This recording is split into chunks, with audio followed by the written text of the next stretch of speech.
Civil hospital એટલે 24/7 તમારા માટે અવેલેબલ, મતલબ તમારે એની ટાઈમ ક્યારે પણ જરૂર પડે તો તમારા માટે અવેલેબલ હોય છે. પણ તમે જોઈ શકો છો કે ટાઈમિંગ પ્રમાણે ચાલે છે, પણ મોજ મજા કરવાવાળા કોઈ અત્યારે હાજર નથી. તમે જોઈ શકો છો હોસ્પિટલની અંદર તમને કોઈ પણ લોકો દેખાતા નથી.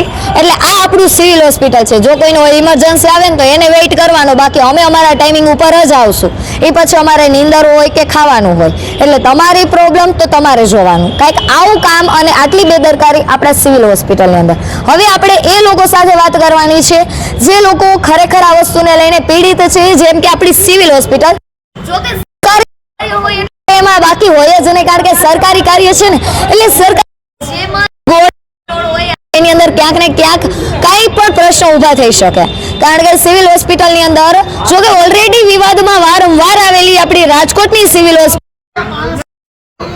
જે કહેવાય ને કે સામાન્ય વર્ગના લોકો છે, જે લોકોની નોકરી અને એની જરૂરિયાત છે, તે લોકોને પોતાના કામથી વધારે એક તો કામ કરાવવામાં આવે છે.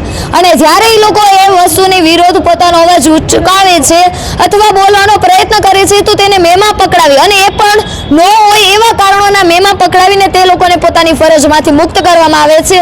અને વાત કરવામાં આવે તેના પીએફની, તો છેલ્લા 14 મહિનાથી તેને પીએફ મળેલું નથી. તો આ કઈ પ્રકારનો ન્યાય છે? તો આપણે ચાલો તેની સાથે જ વાત કરીએ. અને તમે જોઈ શકો છો કે કેવી રીતે એ લોકો પોતાની માંગ કરી રહ્યા છે અને પોતાના માટે ન્યાયની માંગણી કરી રહ્યા છે.